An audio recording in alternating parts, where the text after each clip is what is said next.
وفات عجیب و غیر قابل باور خانم نغمه در کشور امریکا. نغمه هنرمند مشهور افغان وفات کرد. افشای حقایق و رازهای پشت پرده درباره زندگی خانم نغمه کاملا به دور از تصور.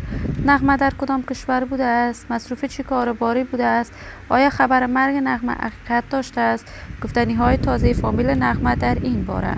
من در این ویدیو پیرامون حقایق همین ماجرا خواهم پرداخت. پس در ادامه با کانال دنیا اینفو باشید.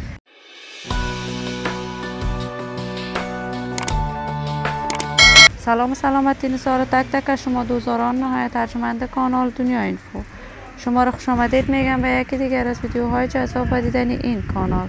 اگر دوست کانال دنیا اینفو باشید، پس برای حمایت بیشتر از این کانال علامت سابسکرایب را فشار دهید تا بیننده ویدیوهای جذاب و دیدنی کانال دنیا اینفو باشید. نغمه هنرمند مشهور چهره شناخته شده یکی از هنرمندان موفق، مطرح و محبوب در میان مردم افغانستان است. علاقمندان و دوستداران خاص خودش را دارد. نغمه هنرمند مشهور و مطرح افغان در مدت خیلی کوتاهی در میان مردم افغانستان شهرت خوبی کسب کرد و اکنون بیشتر از 50 سال می شود در راه هنر موسیقی خدمت‌های بی‌بدیلش را برای مردم افغانستان انجام داده است. نغمه تاکنون دوباره ازدواج کرده است. از ازدواج اولش با منگل مسلک هنریش دارای 5 فرزند می باشد. فرزندان نغمه در کشور امریکا بزرگ شده است. نغمه بعد از آن که به کشور امریکا سفر کرد از منگل همسر اولش جدا شد و بار دیگر ازدواج کرد. ازدواج دوم نغمه موج انتقادات را به همراه داشت. ازدواج وی با پسر یکی از رهبران مجاهدین از بقیه افغانستان بود.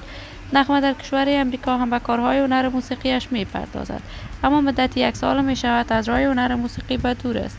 تازه تصاویر نغمه در صفحات مجازی دست به دست می شود که این هنرمند در کشور امریکا وفات کرده است. تاکنون جزئیات بیشتری این ماجرا در دست نیست، اما دوری نغمه از هنر موسیقی موج انتقادات را به همراه داشته است. من آرزوی موفقیت، کامیابی و سعادت برای نغمه با جمعی از هنرمندان افغان از بارگاه عزت الله ازال تمنا دارم. عزیزان و همراهان ارجمند کانال دنیا اینفو، شما هم نظریاتتان را در بخش کامنت با من شریک بسازید. این ویدیو را با علاقه‌مندان و دوستان نغمه به اشتراک بگذارید. اگر دوست کانال دنیا اینفو باشید، پس برای حمایت بیشتر از این کانال علامت سابسکرایب را فشار دهید تا ویدیوهای دیگر کانال دنیا اینفو را از دست ندهید.